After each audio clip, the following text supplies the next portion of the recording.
At ito may banat si BP Sara Duterte o kay Trillanes. Political skunk o nakadidiring politiko. Iyan ang bansag ni dating Pangulong Rodrigo Duterte kay dating Senador Antonio Trillanes. Ayon kay Vice President Sara Duterte, sinabihan siya ng kanyang ama na huwag nang pansinin si Trillanes dahil wala raw itong silbi. Ito raw ang payo ng dating Pangulo kasunod ng aligasyon ni Trillanes na bagman ni VP Sara si Ramil Madriaga. Si Madriaga ang nagsiwalat na nakinabang umano si VP Sara sa pera mula sa Pogo at Drug Lords noong 2022 elections. Nakasad din ang aligasyon yan sa reklamong plunder, graft at malversation na sinampa ni Trillanes laban sa bise. Wala pang reaksyon si Trillanes sa pahayag na mag-amang Duterte. Pero bago po mangyari ang mga ganyang klaseng usapan, ulitin lang po natin mga kababayan, baka naman pwede mag-subscribe na po kayo kasi sa mga nanonood, 52% hindi nakasubscribe. Pero alam nyo nakita ko yung statistics medyo umaangat na po ito. Marami na po ang nanonood na nakasubscribe. Pero kung maaari pa, yung iba pa, yung remaining na nanonood, baka naman pwede tayo mag-subscribe. Okay, ito na nga. Sana magiging na ako si President Duterte, ma'am. Kung sa may magiging problema ni Trillanes, tapos ingon si PRD, kabalo ka unsa na day? Anak, wala lagi, wag ko kasabot. Unsa? Kaniana siya. That is ENVY. Envy. Nakaanak ko.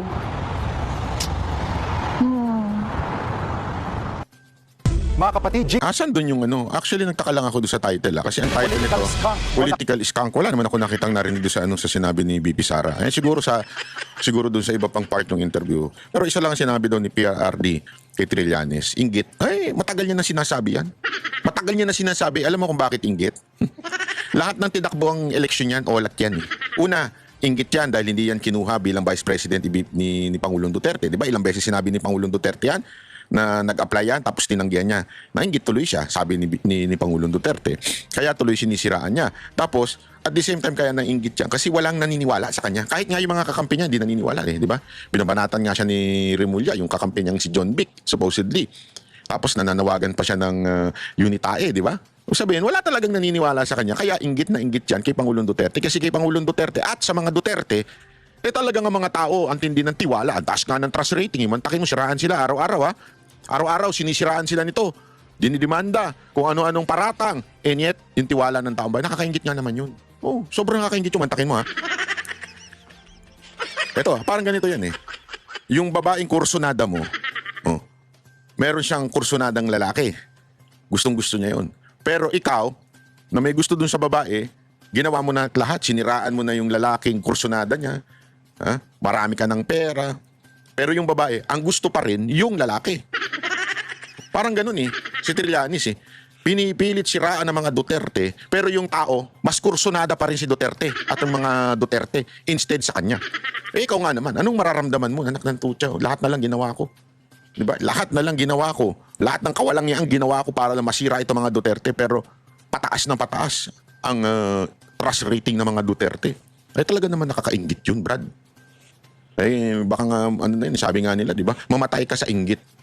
May ganun tayong kasabihan, di ba? Mamatay ka sa inggit. Ba't hindi pa siya namamatay? Tanong lang yun, Hindi ko sinabing gusto ko siya mamatay, Ayoko mamatay mga ganyan. At saka hindi naman mamatay. Mga sabi nga nila, masasamang damo, matagal mamatay. Hindi totoo yun, Pero, ngayon pa man, ayoko siyang mamatay. Dapat sa kanya, mabuhay at manatiling inggit sa buhay niya. Antakin mo hanggang matanda ka na. Nainggit pa din ako kay Duterte. Paano ko sila pababagsakin? 18, 19 na ako. Maging bitter siya for life. Ano yan ang tawag na bitter for life, di ba? Bitter ka for life, gusto mo ba yan, Trillanes? Kaya ka? Lahat na lang talo ka. Pati sa mga demand mo, talo ka. Antakin mo, ang dami mo dinibanda. Ito si Trillanes, ang matatawag mo niyan, boy demanda. Lahat na lang didemanda niya, mag-uubos ng pera. Dami kasing pera nito Hindi ko alam kung saan niya kinuha. Ano kaya binenta niya? Lupa. Siyempre, lupa. Kayo naman, nasa isip niyo kung ano-ano. Hindi lupa doon sa island, ibang lupa yung sinasabi ko. I mean, bahay. Siyempre, nagbebenta ka ng bahay, kumikita ka. Ganun yun, real estate. Iniisip nyo kagad yung island natin. Hindi yun. Iba-iba kayo naman. Madumi lang isip nyo talaga. Ayop yan. Ay, nako. Trillanes, kung ako sa'yo, mag-move on ka na. Kasi kawawa ka Kawawa ka talaga. Ikaw yung taong sobrang grabe ang bitterness sa puso. Ikaw yung taong sobrang, alam mo yun, kawawa ka naman. Kawawa ka naman to the point na baka hindi ka na nakakatulog Di ba? Baka hindi ka na nakakatulog dahil sa ganyan mo. O anyway, ito pa, pakinggan natin. Isa pang balita. Napakaraming balita ngayong araw to. Exclusive, mga kapuso. Nasa Stockholm, Sweden, si dating Congressman Zaldico noong January 15 base sa petisyong inihain ng kanyang kampo sa Korte Suprema. Hiling niya sa Korte, temporary restraining order para hindi may patupad ng Ombudsman ang resolusyong kasuhan siya. Nakatutok si Joseph Moro. Eksklusibong nakuha ng GMA Integrated News ang kopya ng petisyong ito na inihain itong January 25 sa Korte Suprema ni dating House Appropriations Committee Chairman Saldi Ko. Dito nakasaad na nasa Stockholm, Sweden si Ko noong January 15. Nakalakip sa petisyon ni Ko ang isang apostil o notaryo galing sa munisipalidad ng Nacka sa Stockholm sa bansang Sweden.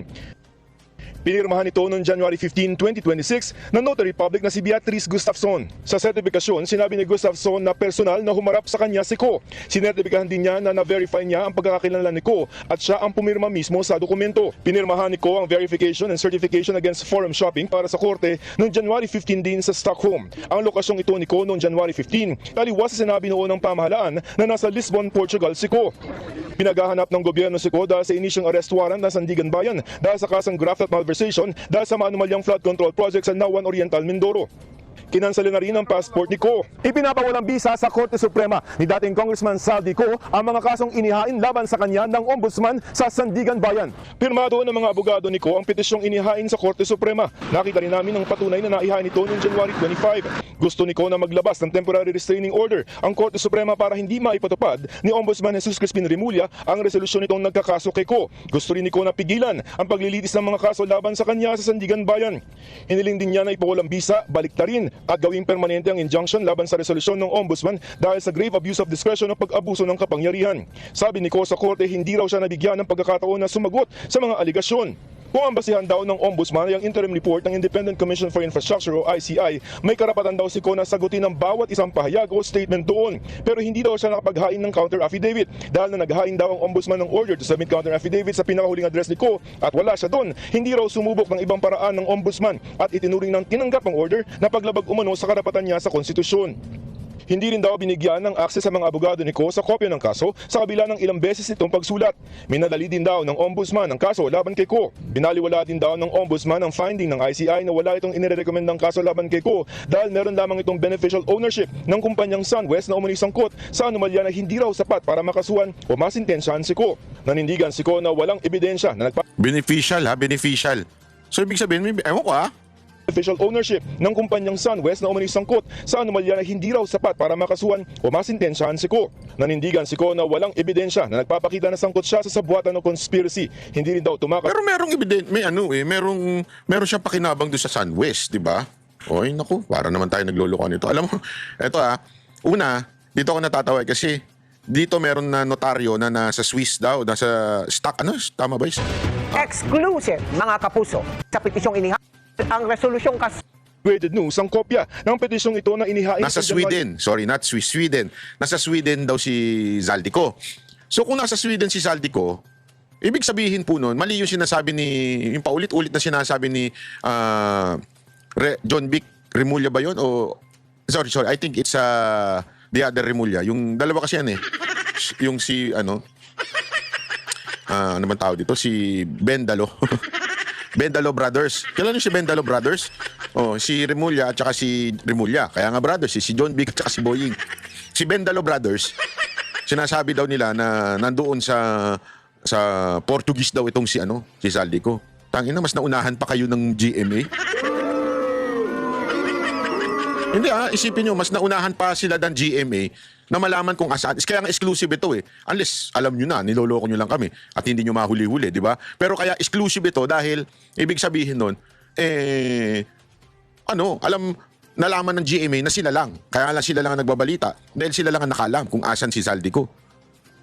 Buti pa yung walang confidential funds. Nakakaalam kayo. Ang laki-laki sigurado ng Uy, ano yun?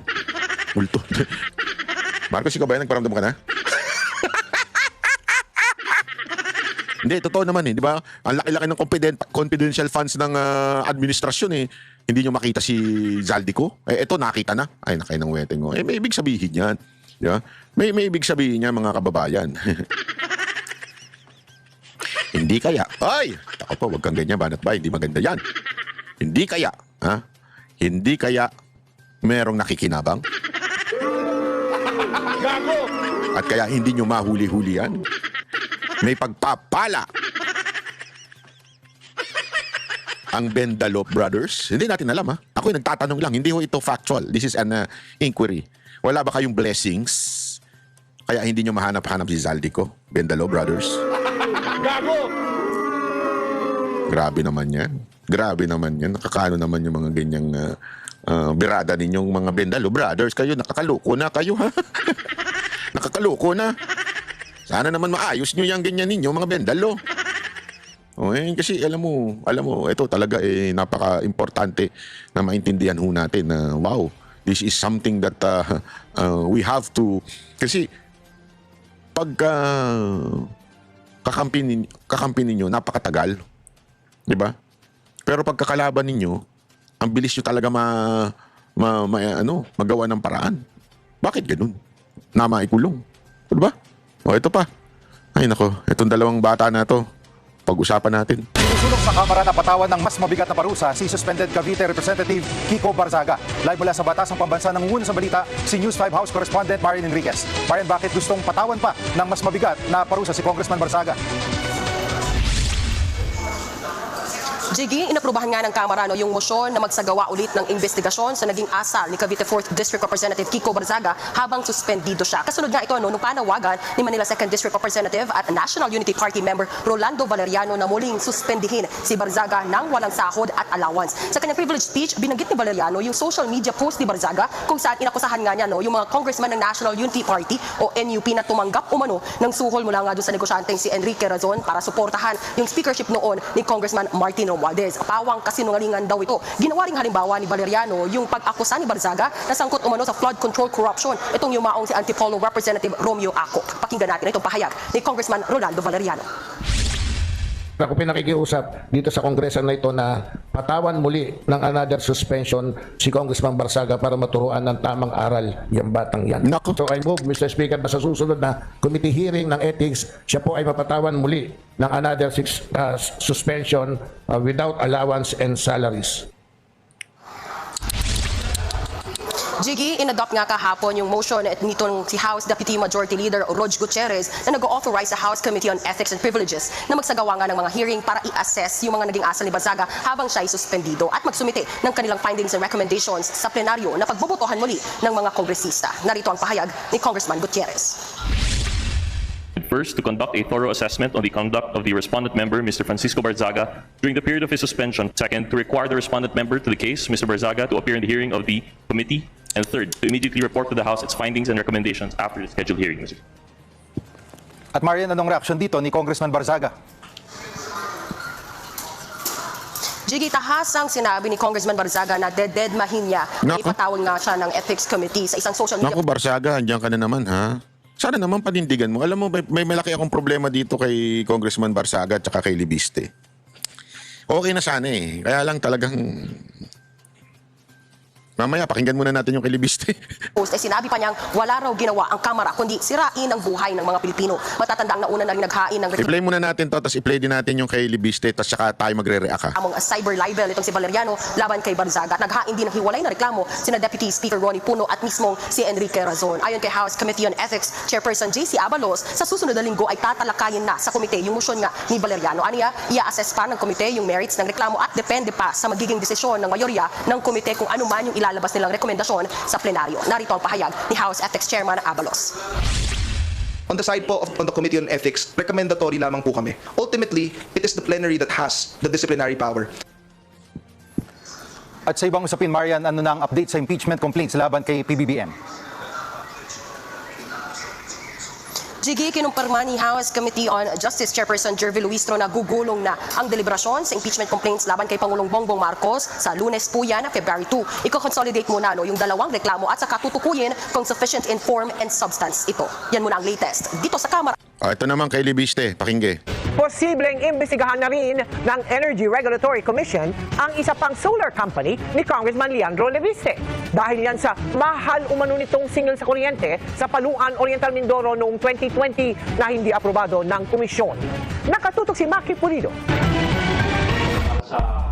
Kung pinagmumulta ng Department of Energy ng 24 billion pesos ang Solar Philippines, kumpanyang itinatag ni Batangas Congressman Leandro Leviste dahil sa hindi pagtupad sa kontrata, maaari namang imbestigahan ng Energy Regulatory Commission ang sister company nitong Solar Para sa Bayan Corporation o SPBC. Ito'y dahil naningil umano na aabot sa 18 pesos per kilowatt hour ang SPBC sa Paluan Occidental Mindoro noong 2020 kahit hindi aprobado ng ERC. Mortal sin yan para sa isang regulated entity na ikaw ay maningil nang hindi mo man lang hingin yung approval ng regulator mo. Maliban sa labag umano ito sa panuntunan ng ERC, nakasaad din sa prangkisa ng SPBC na dapat rasonable ang singil nito na aprobado dapat ng ERC. Susunod din dapat ang SPBC sa anumang ipinapatupad na regulasyon ng Department of Energy at ng ERC. Ang pangako noon ng kumpanya ni Leviste nang mag-apply ito ng prangkisa sa Kongreso ay maghahatid ito ng mura at malinis na kuryente sa mga malalayong komunidad. Pero sa sulat ng Occidental Mindoro Electric Cooperative sa ERC noong 2020, ipinunto nitong hindi na nga natupad ang pangako ni Leviste na 3 pesos per kilowatt hour na singil, naging mas mahal pa sa singil ng kanilang kooperatiba na 8 pesos per kilowatt hour. So meron siyang pananagutan sa aming mga panuntunan. Siyempre, meron din na pananagutan niya doon sa provision mismo ng franchise law dahil siya ay lumabag doon nga. Kung siya nga ay mapatutunayang nag-operate naningil ng singil na hindi dumaan sa pag-aproba ng ERC.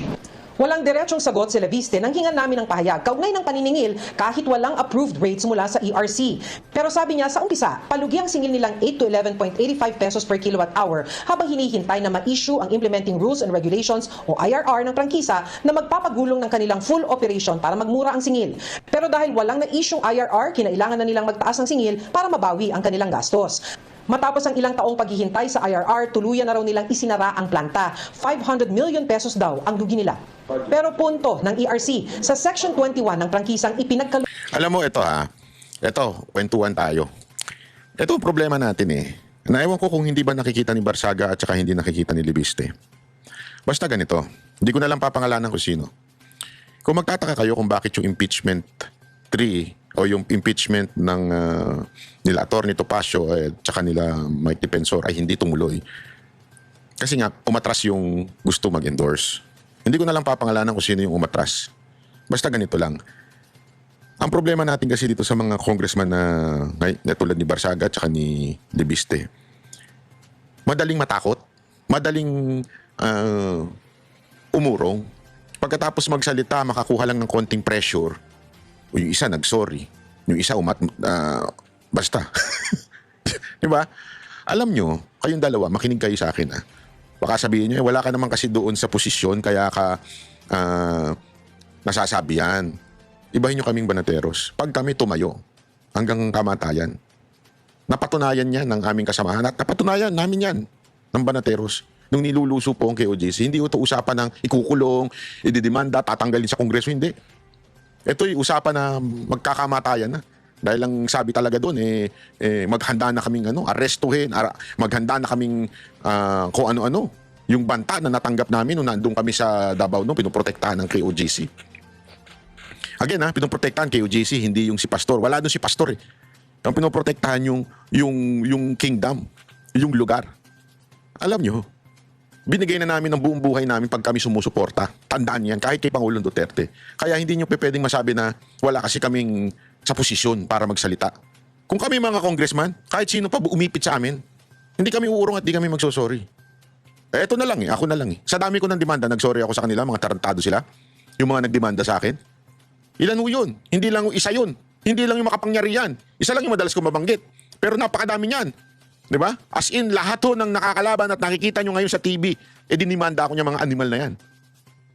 Bakit to? Kasi nga, tinatamaan sila, nasasaktan sila sinasabi ko. Di ba? Anong ibig ko lang sabihin? Hindi kami uurong sa laban. Kaming banateros, mananatilig kami sa laban.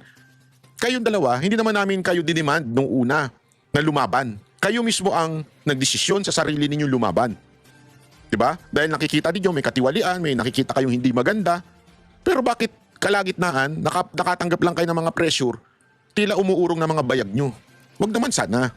Dahil lang taong bayan nakasuporta naman sa inyo. Kami nakasuporta sa inyo. Kaming banateros, alam nyo yan. Susuportahan namin kayo hanggang dulo. Kahit pa kung ano-anong kaso ikaso sa amin. Susuportahan namin kayo hanggang dulo dahil banateros kami. Matatag kami, lalaban kami hanggang kamatayan. Yan ang aming usapin kami banateros. Pero kung kayo ay konting panggigipit lang, uurong na kayo sa impeachment, kayo ay konting panggigipit lang, magsosorry na kagad kayo, nasaktan nyo yung damdamin ng binanatan ninyo. Kaya hindi nyo mabanggit, kaibigan ng nanay ninyo, kaibigan ng tatay ninyo. Abay, pambira. Mga supot pala kayo kung ganun. Sorry to say, wag ko kayo magagalit kung idol nyo itong dalawan to. Idol ko rin naman sila sa mga ginagawa nila sa mga lakas ng loob nila. Pero pag ganito na medyo nagkakaurungan na, asahan ninyo, mapipitik namin kayo. Yung mga bayag nyo na nasa liig. Sa totoo lang, pasensya na. Pero ibahin nyo kasi ang banateros. Ang banateros, pag tama, pinapalakpakan namin. Pag tama, sinusuportahan namin. Talagang todo kami dyan. Pero pag nagkamali, kahit sino ka pa, pag meron kami nakitang hindi maganda sa'yo, yari ka. Yun lang kasimple. Yun ang banateros. Hindi ito politika na hindi kami yung bulag na panatiko. Hindi kami ganun. Pag may nakita kami maayos. Kaya nga sabi ko sa inyo, iba talaga ang mga Duterte. Kasi ang mga Duterte, hindi urong bayag. Pag sinabi nila, talagang gagawin nila. Yeah?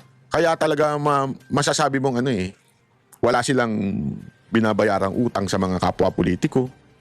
Wala silang ganun. Kaya nga kita nyo kahit yung mga kalyado nila, minsan napipitik ni Basti.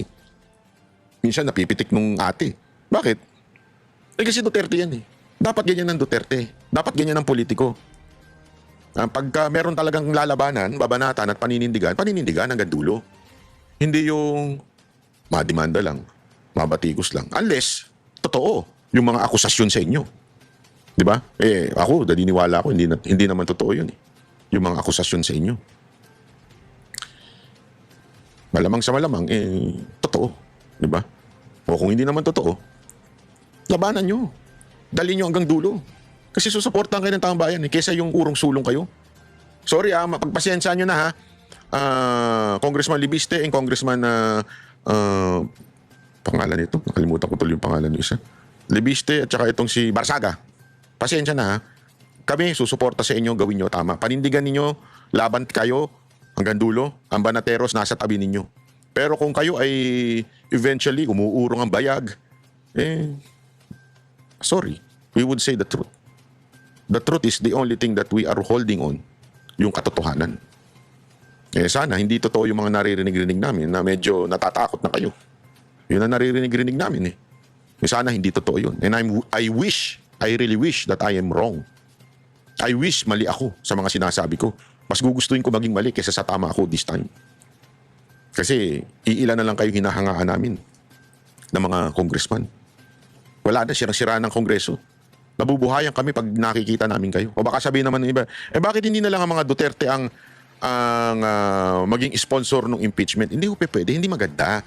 Alam mo, sinabi na ni Pangulong Duterte yan. And sa harapan ko mismo sinabi niya yan. Sinabi niya sa akin noon, ayoko na bumaba si Marcos sa pagpapangulo dahil ang makikinabang anak ko. Ito ewan ko kung nasabi ko na sa inyo to pero sasabihin ko sa inyo.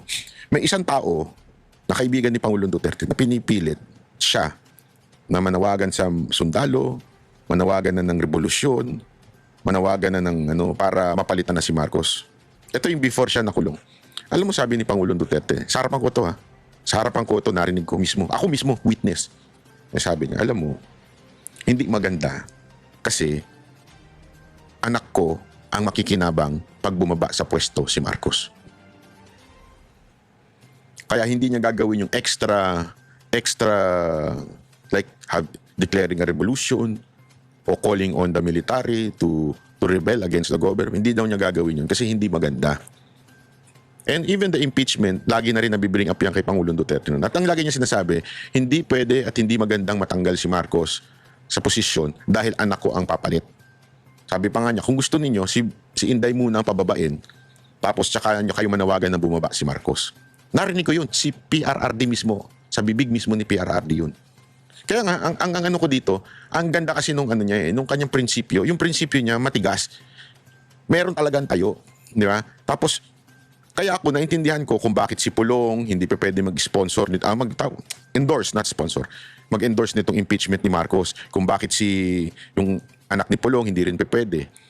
'Di ba? Yung isang congressman ng party list, hindi rin pa pwede kasi nga hindi maganda. na mag-endorse, gusto i-impeach yan kasi kapatid nila yung makikinabang na presidente. Di ba? Ay, understandable yun. Ngayon, katulad nito nila ng mga iba pang congressman, dapat kayo ang mag-endorse. Bakit may nababalitaan kaming umurong ang mga bayag nyo? Wag naman sana. Ha? Kasi kaming taong bayan, umaasa na lang sa inyo. Tapos, yan pa yung makikita namin. Oh, by the way baka naman mga kababayan, ano naman, baka